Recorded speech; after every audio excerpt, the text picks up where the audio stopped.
Disney has got many types of rides and attractions at their parks. In every park, we find the best dark rides, roller coasters, and shows. So we made a list of the best thrill rides in all Disney parks. 7 Dwarfs Mine Train, Walt Disney World.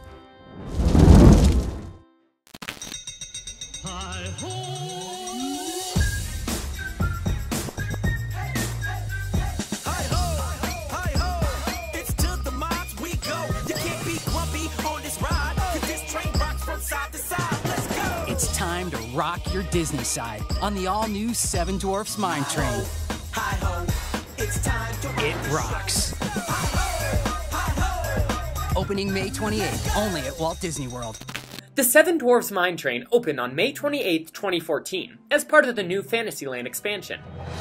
New Fantasyland at Magic Kingdom. This steel roller coaster may not be one of the most thrilling rides, but it is amazing because it has everything. It is a mild roller coaster, a dark ride, and it has a more immersive story than other roller coasters. I think the 7 Dwarfs Mine Train project has been one of the most collaborative projects I've ever been on here at Walt Disney Imagineering. We've pulled in people from dozens of different disciplines. The ride begins with an interactive queue that includes a game where you need to sort gems to match up 3 jewels of different shape but the same color. A gem washing station where we find some water sprouts inspired by the forest animals that allow us to play a melody by putting our hands under them and making water, lights, and sound come out. And barrels full of gems that create reflective animations of the 7 dwarfs on the ceiling. If all of the dwarfs are present on the ceiling, then Snow White will appear too. This steel roller coaster features a new ride system that simulates the swaying and tipping of a real minecart. Minecart train that will actually swing back and forth to allow you to feel every twist and turn as you journey through the mines. So the carts swing side to side during the ride. This is the first time ever that coaster cars move like this. The ride also has different speeds that allow the carts to slow down during the dark ride part of the ride, and to speed up during the coaster ride of it. It starts as a roller coaster until we get to the mine. As soon as we enter, the cart slows down and we see an amazing scene. The dwarves are hard at work singing their usual song. The Imagineers have enhanced the animatronic dwarves with digitally mapped media projected onto their faces. These figures have taken the audio animatronics technology to a whole nother level. It allows the characters to be highly expressive and really pop. They worked with Disney Animation Studios and went back to the original film to study each dwarf's individual motions, and even facial expressions in order to get them just right. We referenced the original movie. We really studied how those dwarves behave, their facial features when they're speaking or singing. There's so much new technology out there, we can really make these characters look like they jumped off the screen. We exit the mine and the ride becomes a coaster again, until the end where we get to see the dwarves' cottage and the party with the dwarves and Snow White inside, and the evil queen looking inside. The ride also features 2 on-ride cameras that provide pictures and video for guests. When you ride the attraction with a magic band and a linked memory maker, you will have your photo and video automatically associated to your My Disney Experience account. The only other park that has this ride is Shanghai Disney. The ride is basically the same, but the ending is different. At Shanghai, the cottage is not as close as we can find it in Magic Kingdom, and there are no animatronics in this scene. Incredicoaster, California Adventure. Something incredible is coming to Disney California Adventure Park. It must be epic, thrilling, daring. Come ride the Incredicoaster. It's going to be simply exhilarating, darling. The Incredicoaster opened on June 23, 2018, replacing California Screaming. This ride is one of the longest roller coasters in the world. It lasts 2 minutes and 36 seconds. It climbs 120 feet, drops 108 feet, and has a 365-degree loop. It also accelerates from 0 to 55 miles per hour in just 4.7 seconds, instead of cranking the cars up to the top of a hill. The Incredicoaster looks like a classic wooden roller coaster, but it is actually steel-railed. The Incredibles theming is amazing. It all takes place after the events of The Incredibles 2. The citizens of Municiburg have decided to honor the family of superheroes by renaming their local theme park's roller coaster to the Incredicoaster. In the queue, we can see a video where the local news reporter is interviewing the family, and Edna Mode at the opening of the coaster. Well, we are so embarrassed. We're happy that everyone can have a taste of super speed. You're wrong, Dad. Can't ride. He's small. Oh. It's all right, darling. Height is overrated. But Jack Jack and Edna are too short to ride the coaster, and they end up waiting for the family in the VIP lounge near the loading station. Edna is not a very good babysitter, and unsurprisingly, Jack Jack escapes. So it's up to the rest of the family to try and capture him. Dash is the first one to try, but he has a little trouble with the lasers that Jack Jack shoots from his eyes. Next, it's Elastigirl's turn. She tries at the second tunnel to use her stretching powers to grab Jack Jack while he is phasing in and out of the tunnel wall, but doesn't succeed. Mr. Incredible has used his super strength to smash through the wall and is trying to catch Jack Jack by offering him a cookie, but that doesn't work either. So, it's up to Violet now. But Jack Jack sets the third tunnel ablaze with his fire powers, and makes her put an invisible force field around the tunnel to put out the flames and keep the riders safe. Things get worse when Jack Jack begins using his ability to multiply, and dozens of Jack Jacks begin popping up everywhere. Thankfully, Jack Jack makes it back to the station safely. He returns to Edna in his giant form, thrashing most of the lounge, and Edna gives him a cookie so he calms down. The ride is awesome, but it's even better at night. Tron Light Cycle Power Run, Shanghai Disneyland. One of Shanghai Disney's highlights is definitely Tron Light Cycle Power Run, which opened on June 16, 2016, along with the park. This technological marvel is considered one of the best Disney roller coasters until now. The ride's amazing experience begins as soon as we enter Tomorrowland. We can see the huge structure that houses the roller coaster lighting up with different colors. Even before we go into the queue, we can see the light cycles burst into the canopy. Based on the Tron Legacy series, the attraction takes us on a ride through the grid on our own light cycles. These motorbike-styled vehicles were created to specialize in individual rider experience.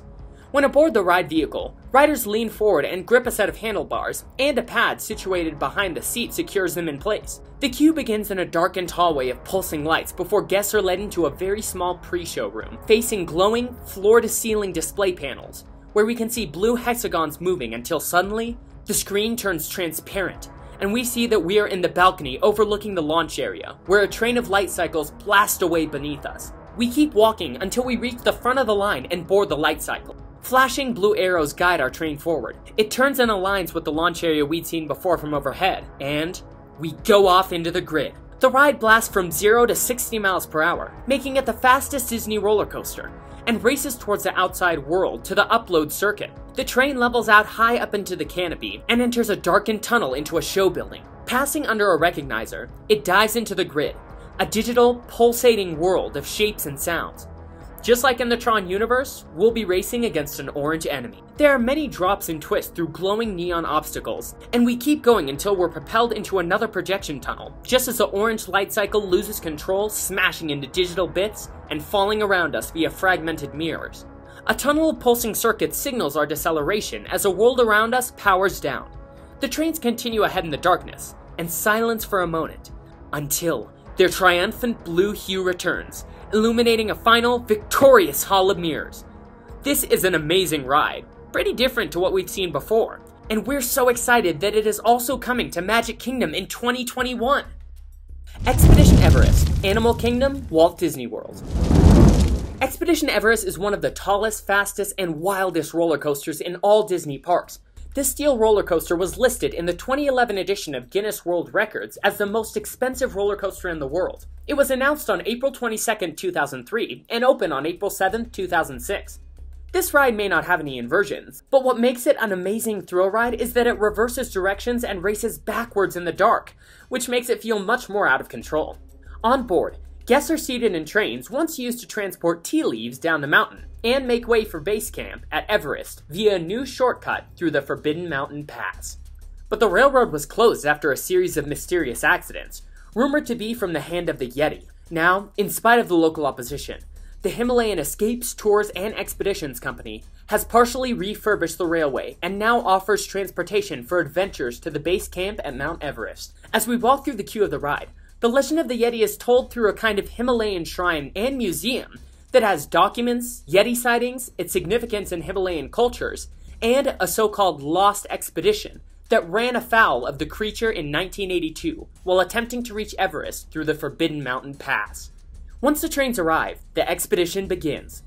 It takes us through many turns, up and down hills, and more turns, and into a small cavern that holds artifacts revolving around the legend of the Yeti, and a carving of the Yeti can be seen above the exit. After the cavern, we keep going until we reach another hill where we discover that the tracks have been torn apart.